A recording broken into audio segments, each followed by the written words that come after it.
Bueno, pues muy buenos días a todos y todas quienes están acompañándonos aquí el día de hoy. Este día estamos cerrando el Congreso y estamos muy contentos de tener con nosotros dando la conferencia magistral al doctor Jesús Andrés Sandoval Bringas. Andrés, muchísimas gracias por aceptar la invitación. Voy a decir un poco acerca de Andrés. Es profesor investigador y jefe del Departamento Académico de Sistemas Computacionales de la Universidad Autónoma de Baja California Sur. Es además fundador y responsable de la Red Internacional de Tecnologías Inclusivas e Innovación Educativa, RITIE, así como del Laboratorio de Investigación en Tecnologías Inclusivas e Innovación Educativa de la Maestría en Tecnologías de la Información. Desde hace ya varios años, su trabajo de investigación se ha centrado en objetos de aprendizaje y procesos de desarrollo de software, tecnología inclusiva y accesible, desarrollo para entornos M-Learning y proyectos que incorporan el uso de la tecnología como apoyo a la educación, además del tratamiento de la información y sistemas para la toma de decisiones, es decir, análisis de datos. Ha publicado más de 90 artículos en revistas científicas, libros y capítulos de libro, dictado conferencias nacionales e internacionales y ha participado como investigador principal en más de 20 proyectos de investigación. Y bueno, además de eso, debo decir que el doctor Sandoval Bringas es un comprometido de la educación inclusiva y sobre todo de las tecnologías que facilitan la inclusión. De verdad es un gusto tenerte el día de hoy, Andrés. Muchísimas gracias. Adelante. Gracias, estimada Cristina, por la presentación. Sin duda, lo comentaba al inicio cuando me conectaba con ustedes, muy contento por la invitación, muy contento de participar en este tipo de eventos que deben de tener un gran impacto por lo que se está viviendo en el tema de la inclusión y que bueno, yo espero que lo que vayamos a comentar pues tenga el impacto necesario sobre todo en los estudiantes, pero también aportar un poquito en lo que tiene que ver con la parte de la socialización de los que son estos temas, que son sumamente relevantes, creo yo. Entonces, si me permiten, voy a compartir pantalla para iniciar con la presentación. Por favor, nada más me confirman que efectivamente se esté viendo. Se ve muy bien. Sí. Muy bien. Muchas gracias. Pues agradezco particularmente al doctor Eslem Armendáriz Núñez, quien me contactó ya hace algún tiempo y tuvimos la posibilidad de platicar junto con Cristina. Gracias también, evidentemente, a la organización del evento por esta invitación.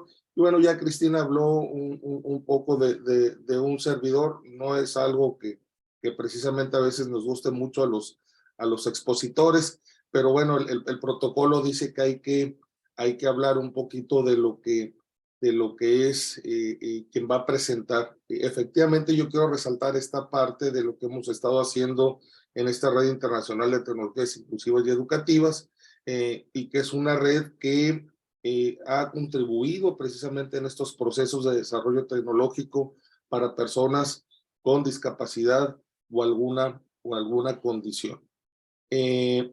Voy a proponerles una agenda.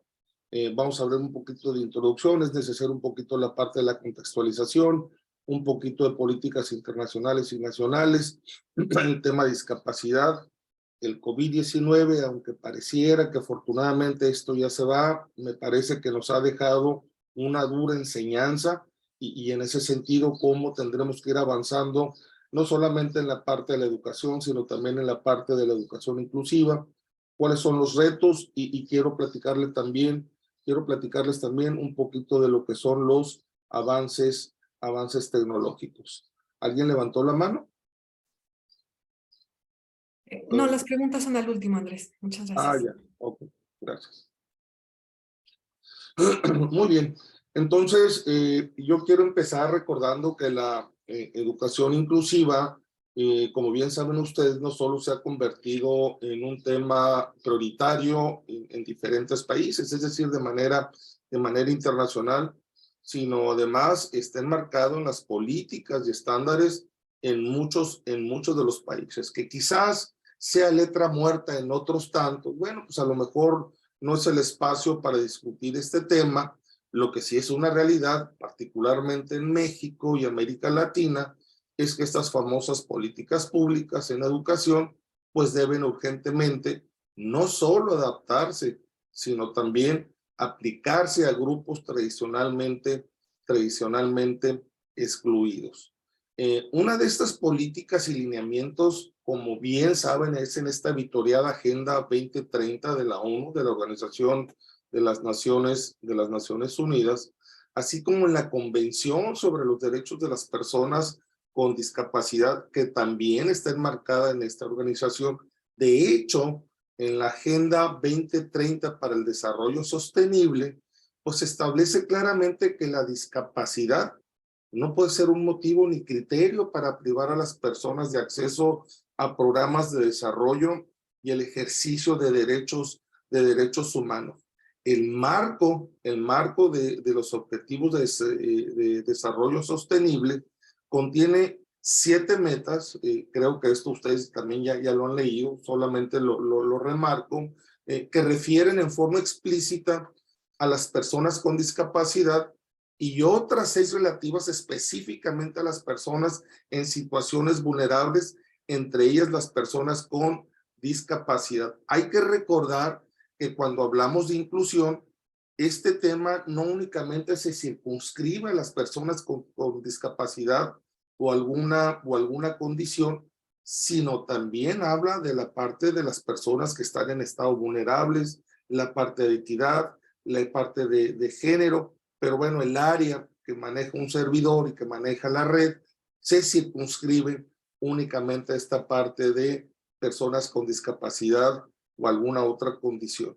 Y bueno, a propósito de lo que hablaba ahorita de los objetivos de desarrollo sostenibles, comentario aparte es que precisamente casi al inicio de la pandemia fue el UNESCO quien dijo que si en América Latina no empezamos a ampliar tecnología como herramientas de apoyo en el proceso de enseñanza-aprendizaje, en la educación, claro, cada vez más la brecha con respecto a otros países sería más profunda. Vale la pena el comentario porque en el confinamiento durante la pandemia sí nos desnudó que en México y en muchos países de América Latina el desarrollo de tecnologías como apoyo al proceso de enseñanza-aprendizaje no era precisamente algo que caracterizara a las instituciones de todos los niveles educativos. También aprovecho para comentar y no pretendo con esto abrir otro tema de discusión, sino dejarlo como para la posibilidad de otra mesa, que la tecnología se ha satanizado en los últimos años.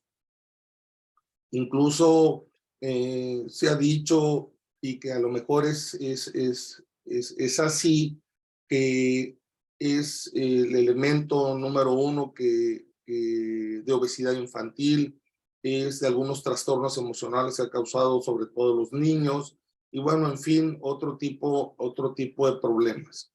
Yo quiero decirles, quizás porque soy del área, que al igual que otras cosas como los alimentos, que el exceso de sal hace daño, que el exceso de azúcar hace daño, que el exceso de harinas hace daño, pues todos los excesos hacen daño.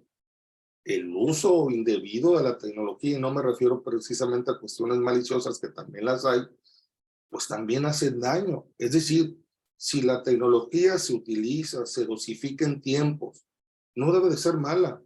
Actualmente yo no concibo la tecnología no solamente en las actividades empresariales, educativas, de cualquier organización, sino en nuestro devenir diario.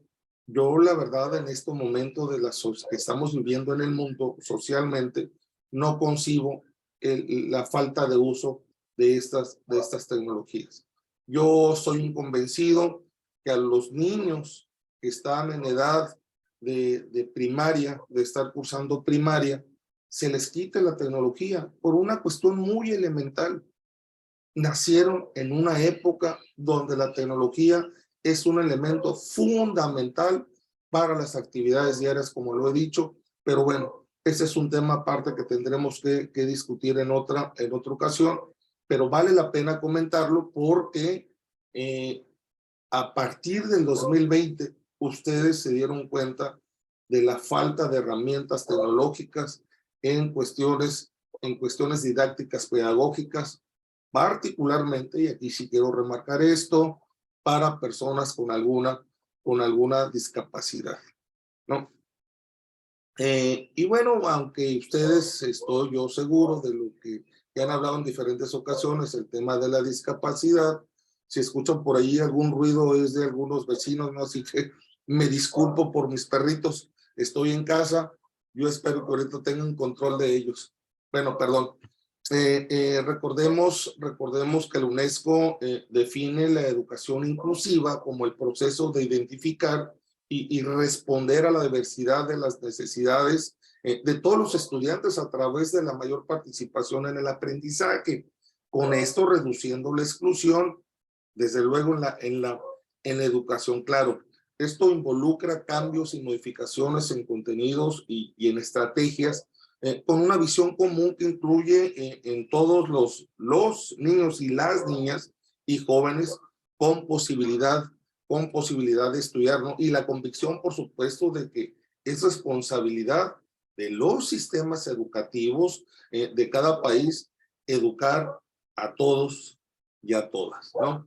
Y esto se basa, jóvenes, colegas, esto se basa en el principio de que cada niño y niña pues tiene características, tiene intereses, tiene capacidades y necesidades de aprendizajes distintos, y deben los sistemas educativos, los programas educativos deben estar diseñados considerando la diversidad y las características y necesidades de quienes estudien en cualquier nivel educativo. Vale la pena recordar, yo estoy seguro que ustedes lo saben perfectamente bien, que la educación es un derecho y no un privilegio. Y eso es muy importante de remarcarlo, porque hace algunos años, ustedes recordarán que en la Constitución ya está que los niños, niñas, jóvenes con alguna discapacidad y que estén en edad de estudiar,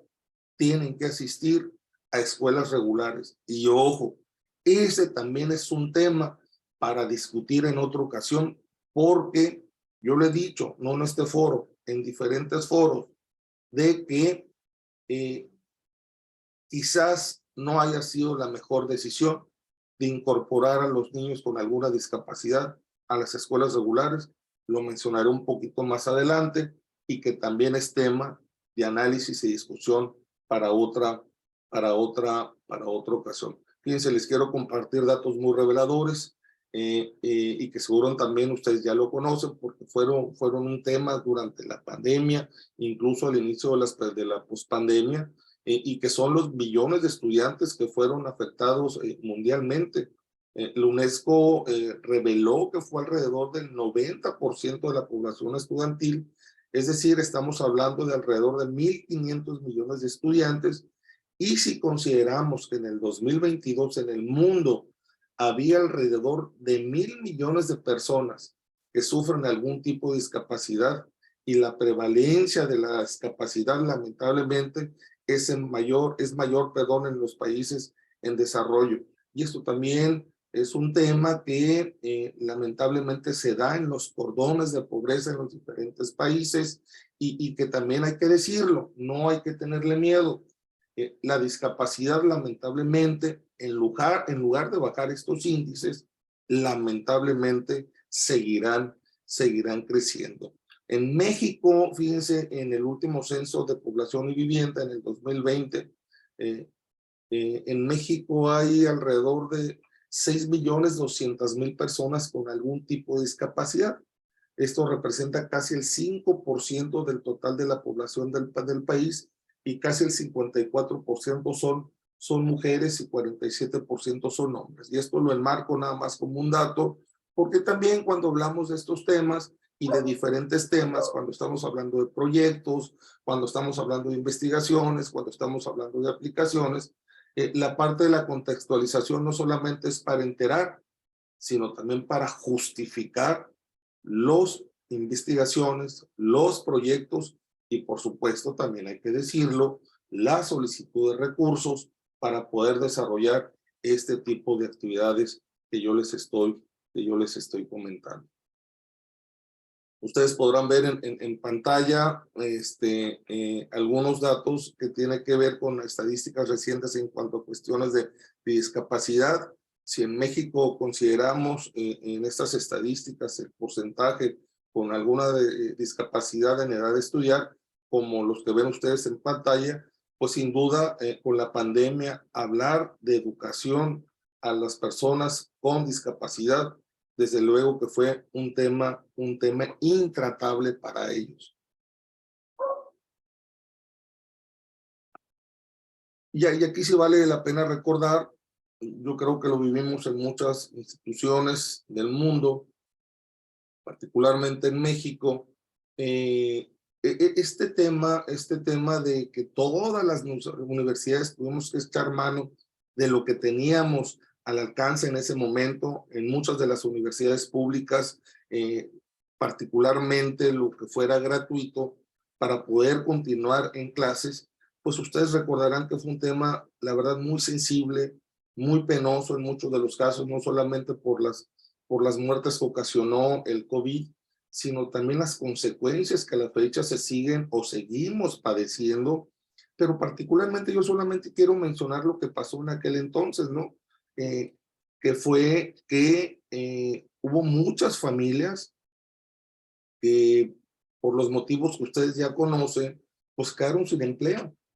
Muchos de los estudiantes tuvieron que asumir el rol de cabeza de familia, y la prioridad para estudiar ni siquiera se convirtió en segunda o tercera prioridad. Se convirtió en el mejor de los casos, cuarta, quinta, sexta en el orden de prioridades para poderlo hacer, porque evidentemente había otras cosas que había que atorarle en ese momento, y perdónenme por la expresión, y también desnudo que efectivamente no estábamos preparados tecnológicamente para afrontar situaciones de esta naturaleza.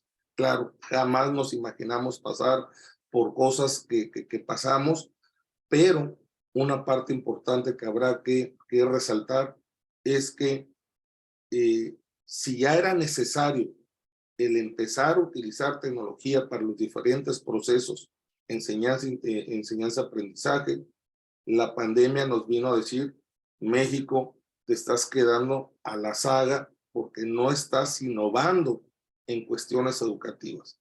Y particularmente nos puso, como decimos acá en el norte, un fregazo en la frente la pandemia, de que a las personas con alguna discapacidad prácticamente en el confinamiento, en cuestiones de estudios, quedaron totalmente al margen. Y eso es una verdadera pena, aunque bueno, muchos colegas hicieron algunas cosas que lo mencionaré un poquito más adelante.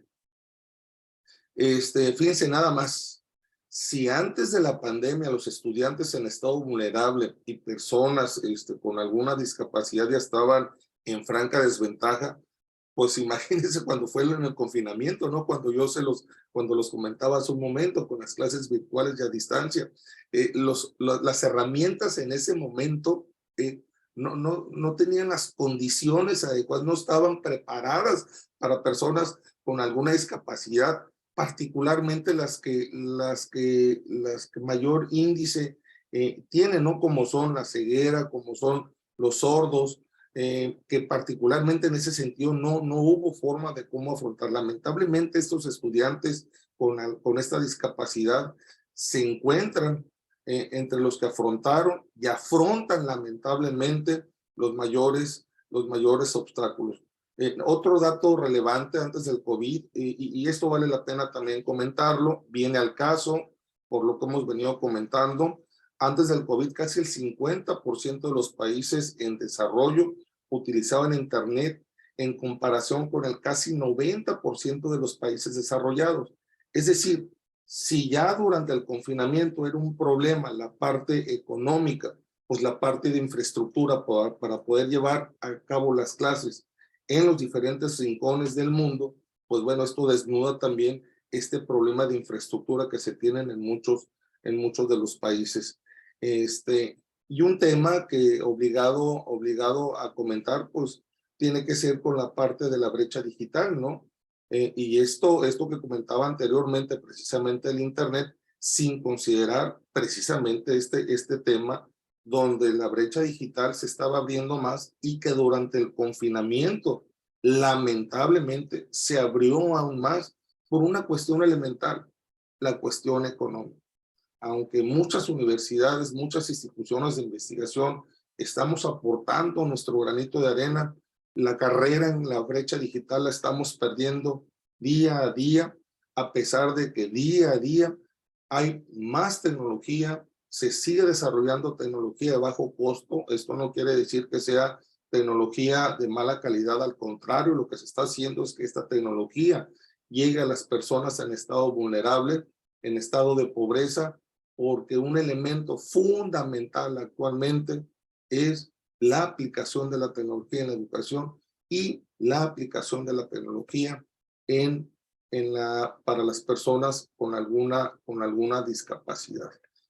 Por otro lado, les comento que en la multicitada Agenda 2030 para el Desarrollo Sostenible, en su objetivo 4, meta 4.7, se plantea la necesidad de que se tiene que construir y que se tienen que adecuar los espacios educativos a las necesidades de las personas con discapacidad. Y desde luego que esto incluye, sí, la infraestructura física de nuestras instituciones y claro que también los materiales adaptados, ¿no?, a los estudiantes, es decir, cuando estamos hablando de las asignaturas, de los contenidos. Y fíjense, jóvenes, colegas, aquí, y estoy seguro que este tema ustedes también lo han comentado en muchas ocasiones, pareciera que muchas veces se piensa que el hecho de tener cajones azules en los estacionamientos o algunos letreros que hagan alusión a alguna discapacidad o a discapacitados, con estos en las instituciones ya estamos cumpliendo con la inclusión educativa, ¿no?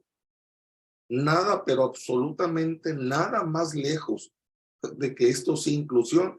Es como cuando se habla que en las aulas, sobre todo en educación básica y media superior, se habla que con el hecho de ya tener cañones o pizarrones interactivos en las aulas, ya estamos hablando de la parte de la digitalización de la educación en las instituciones. No, pues lo mismo pasa en la inclusión. No es solamente la parte de infraestructura, no es solamente poner rampas, no es solamente poner cajones azules, no es solamente poner elevadores. Eso es el primer paso que se tiene que dar para seguir el otro que es más trascendental que es precisamente que las herramientas, que las adecuaciones a los contenidos de las asignaturas sean inclusivas, se desarrollen de manera ad hoc para personas con alguna discapacidad. Si nosotros hacemos un balance ahorita de nuestras instituciones, facultad por facultad, carrera por carrera, nos daremos cuenta que quedamos a deber infinitamente de que nuestros contenidos, que nuestras herramientas de apoyo al aprendizaje, que nuestras herramientas didácticas no están ni siquiera cerca de que se ajusten a las necesidades de las personas con discapacidad. ¿Será tema para otro análisis? Sí, será tema porque es algo que yo decía hace un momento. Yo no sé si eso de incluir a los estudiantes con alguna discapacidad a las escuelas regulares fue la mejor decisión. Lo que sí es una realidad es que en este momento pareciera que algunos profesores, sobre todo los de nivel básico y medio superior, bueno, todos los niveles, hay que decirlo, no quisiéramos apoyar a los estudiantes con alguna discapacidad. Y no es eso, jóvenes. La realidad es que los profesores, y voy a hablar de manera general, no estamos preparados para atender a niños, niñas y jóvenes en edad de estudiar con alguna discapacidad. Y por si esto fuera poco, la falta de preparación en estos temas por parte de los docentes, pues tampoco no tenemos las herramientas necesarias para aplicarlas precisamente en este tema que yo hablaba hace un momento, ¿no? Que las instituciones no tienen los elementos tecnológicos necesarios como para poder apoyar el desarrollo del aprendizaje de niños y niñas. Insisto, creo que será tema para otra discusión, y lo que yo sí creo es que los profesores ponemos nuestro granito de arena para poder apoyar a estos niños con alguna discapacidad o condición, pero nos falta mucho por avanzar en este sentido, ¿no? Y bueno, la educación inclusiva significa que todos los niños, niñas, jóvenes, con o sin discapacidad o alguna dificultad, pues tengan que aprender juntos en las diversas instituciones educativas regulares, con el asterisco que yo pongo ahí para seguir discutiendo estos temas. Bueno, esto que ustedes ven en pantalla solamente lo hago como alusión a lo que nos pasó en el 2020, 2021, ¿no? Y es interesante comentarlo porque la pregunta obligada es, ¿qué viene? O más bien, ¿qué tenemos ya encima para resolver? Es decir, ¿cuáles son los retos en la educación, no? Y la pregunta obligada es, ¿la tecnología cambiará la educación? Pues a lo mejor por donde yo vengo, pues yo me atrevo a decir que no tengo la menor duda en asegurar que sí, pero no solamente a una cuestión de futuro, pues porque yo les pregunto, ¿la tecnología cambiará la educación? La tecnología está cambiando la educación. Sí, no tengo la menor duda de eso.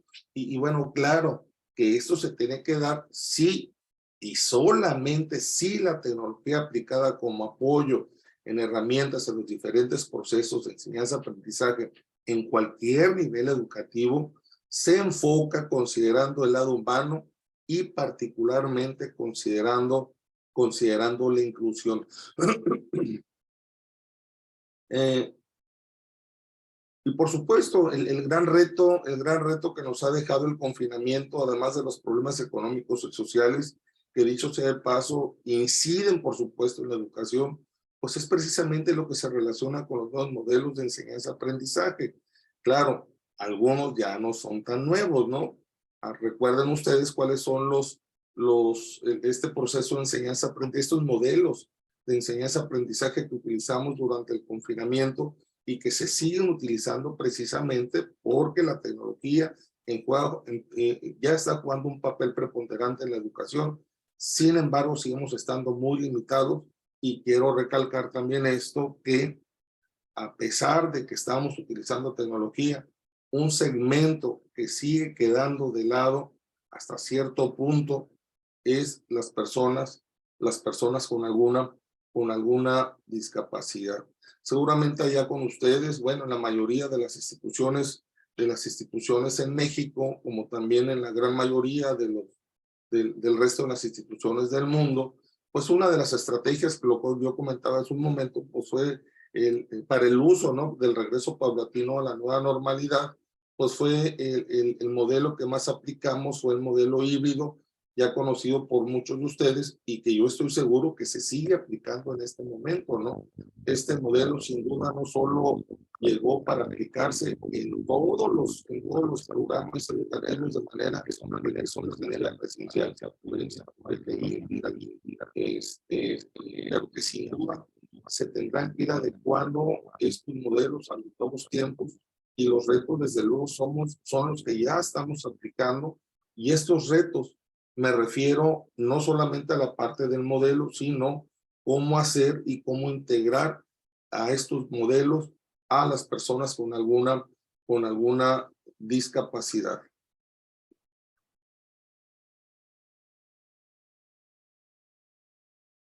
Perdón, y bueno, ¿a qué me refiero con esto, no? Pues en primer lugar a la vinculación de la tecnología en la educación. Bueno, eso ya lo mencioné. ¿A qué me refiero? Sí, sí, efectivamente es esto. ¿A qué me refiero con esto? Pues en primer lugar a la vinculación de la tecnología en la educación. Esto sin duda es una competencia obligatoria, pero fíjense nada más, este asunto de la competencia obligatoria, no solamente de profesores, sino también de estudiantes, era antes del 2020. Es decir, el empuje que venía de la tecnología en la educación no fue en el confinamiento, jóvenes. Por eso la UNESCO dice que si los países de América Latina, más bien dijo que si los países en América Latina no avanzábamos en el uso de la tecnología para la educación, pues prácticamente la educación no solamente iba a caer en aspectos de mediocridad, sino prácticamente iría muriendo por inanición. Si antes del 2020 era imperiosa la necesidad de utilizar tecnología, pues no me hagan repetir la necesidad inmediata de hacerlo desde ya, ¿no? Por eso de la competencia obligatoria era desde antes, ¿no? Y los docentes, por supuesto que necesitamos disponer de una alfabetización digital que nos permita ser capaces de integrarlos a nuestro quehacer docente, sin la menor duda. En segundo lugar, y como ustedes bien lo saben, es la comunicación y la tecnología educativa. Los cambios educativos y sociales, claro, ¿no? Van de la mano en el avance de las tecnologías. Y esa es una realidad, que quizás este avance de tecnologías esté causando problemas sociales, que sí los está causando. Comentario aparte, la Comunidad Económica Europea está trabajando sobre estos, sobre todo el uso de la inteligencia artificial y la robótica, porque está causando muchos problemas sociales, porque a la mano de obra del humano prácticamente la está dejando fuera, ¿no? Pero bueno, este es otro asunto. En este avance de las tecnologías, por supuesto que en la parte de la docencia necesitamos ser más profesionales, ser especializados no solamente en la parte que nos compete, sino también en la parte del uso de los nuevos tiempos en cuanto a tecnología, porque esto también nos va a obligar a dar respuestas de manera inmediata a lo que son los retos actuales y los nuevos retos, ¿no? Y por último, desde luego, lo que ustedes ven ahí, claro, no es menos importante, además es muy interesante, tiene que ver con el diseño y formulación de proyectos digitales inclusivos, porque esto busca extender y profundizar la comprensión y conocimiento de manera teórica práctica en el campo de la comunicación visual y los medios digitales. Ya estamos trabajando en esto, sí, ya estamos trabajando en muchas instituciones en ese sentido. Yo estoy seguro que la Autónoma de Chihuahua también lo está haciendo, como también estoy seguro, porque me lo ha platicado Cristina, que en el TEC de Monterrey lo están haciendo. Aquí lo que yo creo que nos ha faltado es unir esfuerzos para poder compartir experiencias y no duplicar o triplicar muchas de las cosas que ya estamos haciendo. Y en este sentido, bien lo decía yo, en estas instituciones de educación superior, pues sí debemos desarrollar nuestras políticas internas, políticas educativas, prácticas inclusivas mediante la capacitación, pero no solamente de nuestros docentes, es la capacitación de todos los trabajadores de las instituciones. En el caso de las universidades, del personal directivo, el rector, secretario general, directores de facultades, personal administrativo. Todos tenemos que estar entendiendo de lo que son estos procesos de inclusión, porque en la medida que esta socialización y entendimiento llegue a todas las personas, las políticas que se vayan a implementar, las estrategias que se vayan a implementar, las tecnologías que se vayan a implementar, no solamente las vamos a entender por una cuestión de convicción, sino la facilidad a la hora de poderlas aprender y de poderlas aplicar, ¿no? También en este sentido, en este sentido de capacitación, pues bueno, nosotros los profesores tenemos que desarrollar en nuestras actividades las pedagogías flexibles que integren a la diversidad del estudiantado, ¿no? Y me refiero a la diversidad, en este caso, no solamente de inclusión, sino, perdón, a las personas con discapacidad, sino también a todo lo que alude el contexto de la inclusión. Además, jóvenes, tenemos que buscar alternativas para darnos a la tarea de aumentar los conocimientos en relación con las discapacidades y las condiciones de salud difíciles, ¿no? Y esto no es un tema menor, porque una parte importante para que las personas con discapacidad o condición puedan desarrollarse de manera adecuada en el aula de clases, y no me refiero únicamente a la parte académica, me refiero a la parte social.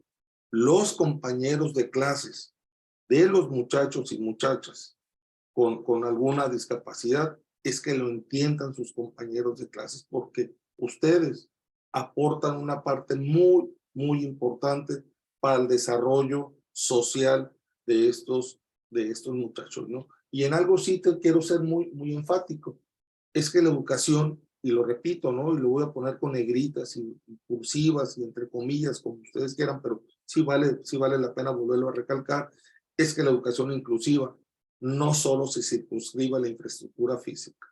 Es decir, lo repito, no me refiero a edificios, no solamente me refiero a aulas, no solo me refiero a laboratorios, espacios de esparcimientos. La educación inclusiva se refiere a un ente integral. Se refiere a que los estudiantes deben contar con herramientas didácticas, pedagógicas, ad hoc, que permitan y faciliten el aprendizaje de estos muchachos. Sin estas herramientas, se ve un panorama complicado en nuestros estudiantes con discapacidad.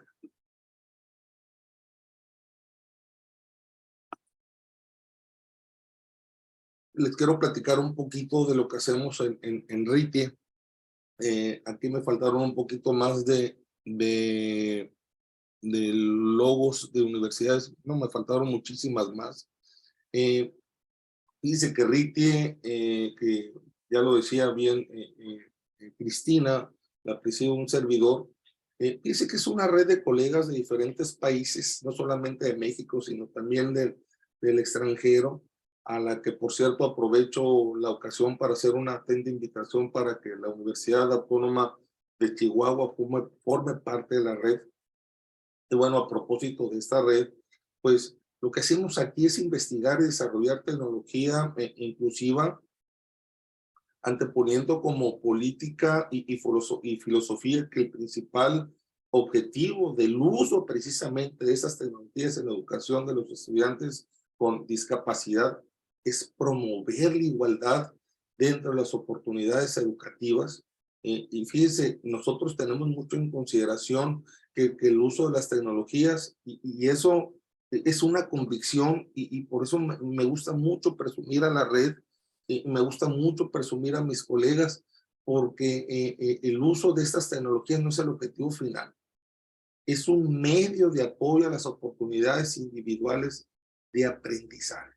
Y esto es algo muy, muy interesante, porque fíjense que en esta red, ustedes pensarán que solamente habemos profesionales del área de tecnología. No, porque cuando nosotros estamos desarrollando tecnología inclusiva educativa, pues son proyectos en la mayoría de las veces que son inter, trans o multidisciplinarias, lo que hace precisamente muy rica esta red, porque no solamente tenemos especialistas en el área de tecnología, tenemos pedagogos, tenemos diseñadores, tenemos psicólogos, en muchos de los casos tenemos psiquiatras. Entonces eso es lo que hace muy rico esta red, porque fíjense, le quiero comentar algo en la cuestión de la tecnología. En todos los eslabones de la cadena que conforman para desarrollar estos proyectos. Pues, por ejemplo, tenemos que empezar con la parte del diagnóstico clínico. Tenemos que empezar con el diagnóstico quizás psicológico. Luego tenemos que seguir el social, es decir, el familiar. Y al final, el último eslabón de la cadena, curiosamente, es el de la tecnología. Pero nosotros tenemos que acompañar todos los procesos, todos los eslabones que están componiendo la cadena, porque tenemos que entender qué es lo que quiere el médico, qué es lo que quiere el psicólogo, qué es lo que quiere el pedagogo, qué es lo que quiere la familia. Eso es lo que hace rico esta red, sin la menor duda. Y ojalá y ojalá que la UACH se una, porque yo estoy seguro que también tienen muchas cosas por aportar en el mundo de la tecnología inclusiva. Y fíjense, aquí yo sí les presumo algunos de los proyectos que se han desarrollado y aplicado ya en muchos de los casos. Aquí les muestro un proyecto desarrollado por miembros de RITI, que es un dispositivo de asistencia para lograr una mayor independencia de las personas ciegas al realizar las tareas cotidianas. A propósito del confinamiento, la doctora Bárbara Lepurini del Instituto Tecnológico de Ciencias y Tecnologías de la Información de Pisa en Italia, ella es ciega de nacimiento. La verdad es que si no la conocen, los invito a que la conozcan. La doctora Bárbara Leporina ha desarrollado no solamente competencias en el mundo de la educación, sino además cómo es independiente en prácticamente todas sus actividades, ¿no? Yo le invito a que la sigan, que la conozcan. Ella realizó durante el confinamiento una investigación y evaluación de accesibilidad de las herramientas para videoconferencia para apoyar a las personas con discapacidad. Ustedes saben que en aquel entonces ha habido avances, digamos, importantes en muchas de estas herramientas, pero en el confinamiento, sin duda, ninguna herramienta tenía esta posibilidad de manera avanzada para algunas personas con discapacidad, ¿no? Otro de los proyectos que les quiero comentar es que el Instituto Tecnológico de Costa Rica desarrolló el traductor Lesco, el de lengua de señas costarricenses. Esa es una herramienta que permite realizar, como ustedes saben, es una representación de un texto en español, es decir, a su equivalente evidentemente a las lenguas al Lesco, pues a la lengua de señas costarricense. Y esto está basado en la gramática definida por ellos, por el Centro Nacional de Recursos para la Educación Inclusiva. Este es un centro costarricense y también ellos se incorporan a la comunidad sorda para poder desarrollar este tipo de proyectos, ¿no?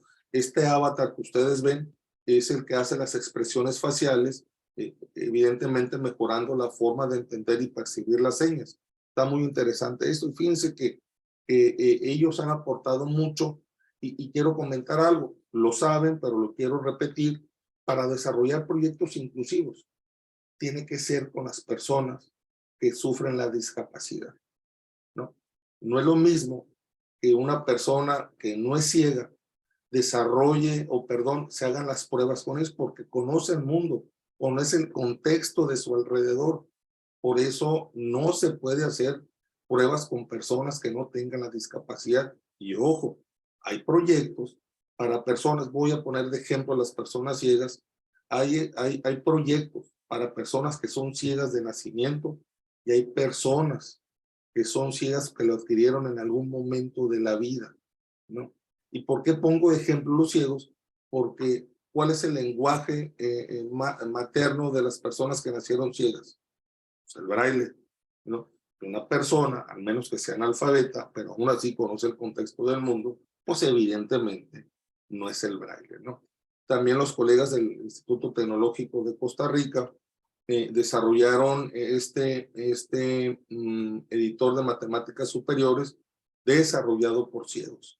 Y eso tiene un valor muy importante, no solamente por lo que aportaron al desarrollo del editor, sino además que tiene los elementos necesarios que debe usar una persona ciega. Este proyecto que ustedes ven lo realizamos en la Universidad de Castilla-La Mancha en España, junto con nosotros, y son interfaces tangibles para el aprendizaje de objetos y texturas para niños ciegos.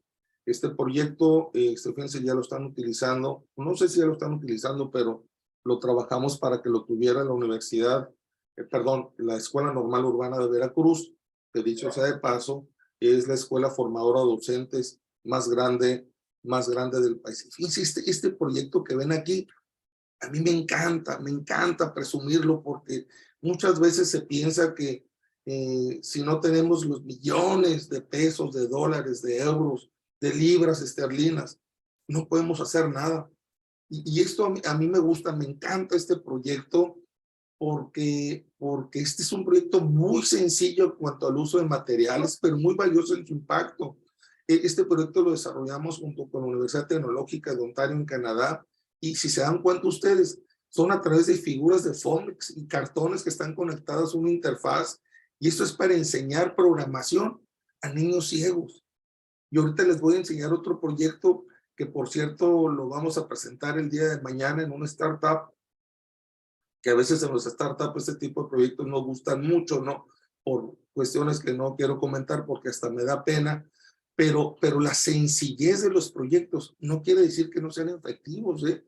Yo por eso hace un momento decía que hay que apostarle al desarrollo de tecnologías de bajo costo para que puedan llegar a las personas que más lo requieren y que tienen problemas económicos. Este proyecto que ustedes ven es también un proyecto para aprender el braille, y esto lo desarrollamos junto con una universidad de Perú, la Universidad Nacional Micaela Bastidas de Apurímac, y si se dan cuenta, y no la estoy promocionando para nada, no, el líquido que ustedes, de la marca que ustedes ven ahí, no, pero fíjense cómo estos proyectos los podemos desarrollar con cosas muy sencillas, y la verdad que nos ha redituado muchos beneficios para niños que lo utilizan en los CAM, acá en Baja California Sur. Igual ese es un proyecto con interfaces tangibles.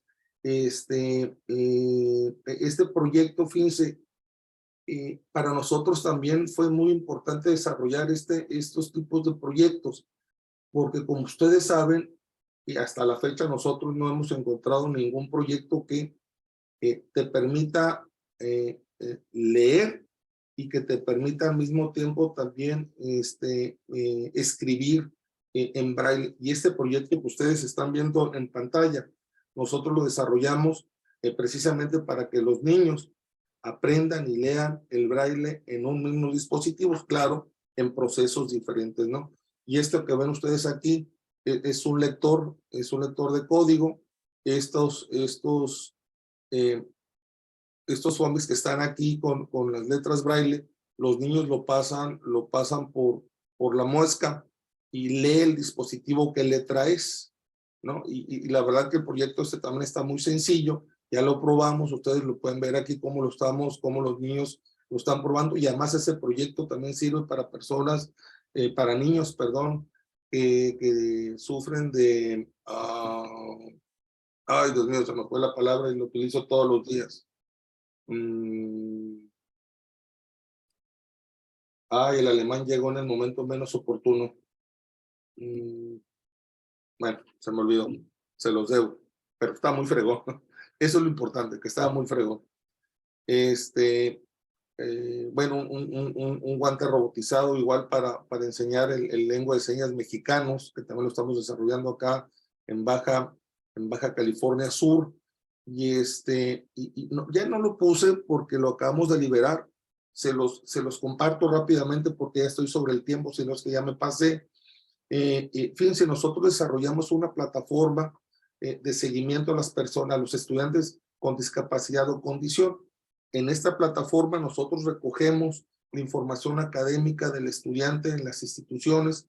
Evidentemente tenemos la información de la discapacidad que tiene él o el estudiante, y hay un seguimiento no solamente de los profesores, sino también de la parte clínica, precisamente del proceso del muchacho, combinando la parte clínica, la parte psicológica y la parte académica, de tal manera que esta información se empieza a nutrir desde el primer semestre, que las conclusiones que se tomen cuando concluye el primer semestre, los profesores que están en los semestres inmediatos superiores vengan y conozcan cuáles son las conclusiones del primer semestre, para que el profesor no diga, no sabes, no digas que no te vamos a preparar. Es decir, nosotros ya empezamos a trabajar con estas plataformas para darle un seguimiento a los estudiantes durante toda su carrera.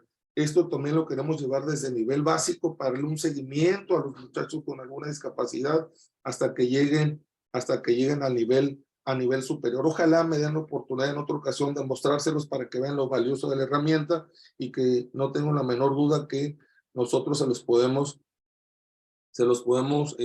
donar sin ningún problema. Bueno, por último, quiero compartirles que en RITIA desarrollamos investigaciones y aplicaciones que permitan mejorar la accesibilidad, como ustedes se dieron cuenta.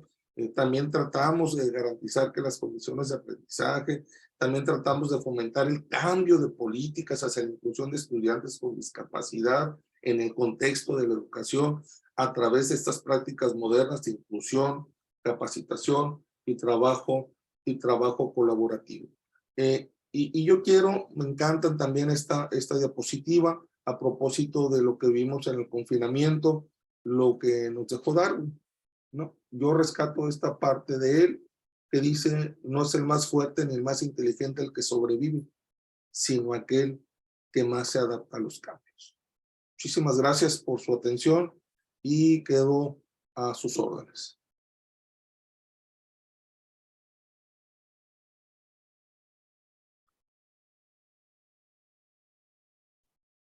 Muchísimas gracias, Andrés, por esta excelente presentación. Te agradezco de verdad nuevamente. Y bueno, hay algunas preguntas para ti. La primera de ellas, por René Manuel Delgado Hernández, dice, ¿usted considera o no que la nueva Ley de Ciencia y Tecnología permitirá más inclusividad? ¿Y cuáles serían las razones que fundamentan su respuesta? De antemano, gracias. Muy interesante exposición. Gracias. Miren, este tema no se circunscribe a cuestiones de leyes. Estos temas no se circunscribe a cuestiones de constitución. Ya lo tenemos, jóvenes. Esa es una cuestión de convicción. Este es un tema, digo, si la ley lo dice y no lo hacemos, perdón, la Constitución lo dice y no lo hacemos, ¿ustedes creen que estos cambios en el CONACYT, nada más porque le agregamos una H, ya por decreto se va a hacer? No, no. Esta es una cuestión de que en las instituciones realmente se lleve a la práctica lo que dice la Constitución sin esperar ningún reglamento, lineamiento, ningún consejo. No es así. Porque en la medida que realmente las instituciones de educación planteemos políticas para ayudar a resolver esto, no necesitamos ni constitución, ni consejo de ciencia, no necesitamos eso. Ahora, a la pregunta pues formal yo te puedo decir, pues yo quisiera pensar que sí, si el hecho de agregar la H nos va a hacer más humanos, pues bueno, vamos aprovechando que agregamos la H, pero no, en estos temas va mucho más allá de esto. Muchas gracias, Andrés. La siguiente pregunta de Eric Rojas. Dice, dejando de lado las competencias que el profesor debe de tener para la atención de personas que muestran la discapacidad, de la infraestructura que la institución debe de tener. La pregunta es, ¿las instituciones educativas deben de cambiar sus parámetros de evaluación que incluyan en sus aulas a alumnos con alguna discapacidad o deben de ser evaluados de la misma manera que un alumno sin discapacidad? Es que si estamos hablando de inclusión, allá los estamos excluyendo, ¿no? Yo por eso decía durante mi charla que un tema de discusión que debe de ser en otra mesa tiene que ser si fue atinada la propuesta de que las personas en edad de estudiar con alguna discapacidad y o condición estén en escuelas regulares, fue la mejor decisión. Yo soy un convencido que no. Y soy un convencido que no, porque los docentes no estamos preparados al 100%. Las instituciones, ni en infraestructura, ni en herramientas educativas, están adecuadas para las diferentes discapacidades que tenemos actualmente y que seguramente van a seguir viniendo lamentablemente. Entonces, si hacemos eso, estamos excluyendo. ¿Y dónde está la inclusión? ¿No? Es decir, tenemos que tratar a todos con el mismo rasero. Yo regreso a la pregunta. ¿Se puede tratar con el mismo rasero a los estudiantes que no tienen alguna discapacidad con los que tienen alguna discapacidad, entendiendo que los estudiantes con discapacidad están en desventaja porque no tienen los elementos mínimos necesarios para poder desarrollarse. Y yo regreso a la pregunta, ¿no? Claro. Muchas gracias, Andrés. Hay muchas más comentarios, hay muchos más comentarios de felicitaciones a tu conferencia. Y algo recurrente es que preguntan cómo contactarles. Yo en el chat escribí el sitio web de RITIE, pero no sé si quisieras dar algún correo en particular o alguna forma de contactar en particular. Yo soy malísimo para grabarme mis cosas. Mi correo es, y lo van a encontrar ahí, Enrique, bueno, se los noto. ¿Dónde lo puedo anotar? Bueno, sandoval@waps, está muy fácil. Es mi apellido, Sandoval, las iniciales de mi Universidad Autónoma de California Sur, .mx. Si ustedes acceden a la página de RITIE, ustedes podrán encontrar un número de WhatsApp donde podrán pedir la información que ustedes crean conveniente, pero sobre todo, más allá de la solicitud de la información, yo los invito, muchachos, sí, estamos para servirles, estamos para mostrarles proyectos, estamos para asesorarles, estamos para compartir, estamos para donar, estamos para hacer trabajo en equipo, estamos para, si el recurso que ustedes tienen ya lo aplicaron para algo que puede servir para muchas universidades, dónenlo. Y nosotros aplicamos el recurso para otros proyectos que no están y lo donamos. En la medida que nosotros podamos ser conscientes de esta situación que estamos viviendo las universidades en el país, que año con año vienen los recortes presupuestales y los principales afectados son nuestros estudiantes y nuestros muchachos con alguna discapacidad. Bueno, no dupliquemos, no tripliquemos, no cuadripliquemos esfuerzos ni recursos y compartamos lo que ya tenemos. Eso yo creo que sería muy valioso que lo pudiéramos hacer. Excelente, sí, coincido contigo. Es mejor sumar esfuerzos que atomizar, ¿no? En muchos esfuerzos pequeños que luego no todos pueden llegar por diferentes razones a donde están los usuarios. Muchísimas gracias. Pues no sé si haya más preguntas. En el chat de preguntas y respuestas había también comentarios preguntando por tu contacto, felicitaciones. Entonces, bueno, pues he leído las preguntas y bueno, nuevamente agradezco muchísimo, doctor Andrés Sandoval, el que hayas compartido con por nosotros favor. este día. De Por verdad, muchas favor, gracias. Cristina, muchas gracias a ustedes. Yo la verdad que muy contento de poder aportar nuestro pequeñito granito de arena y yo creo que si todos aportamos nuestro granito podemos construir un castillo muy sólido, muy bonito y como dicen en el norte, muy, muy fregón. Muchísimas gracias por la invitación. Gracias a ti. Hasta luego. Hasta luego. Gracias.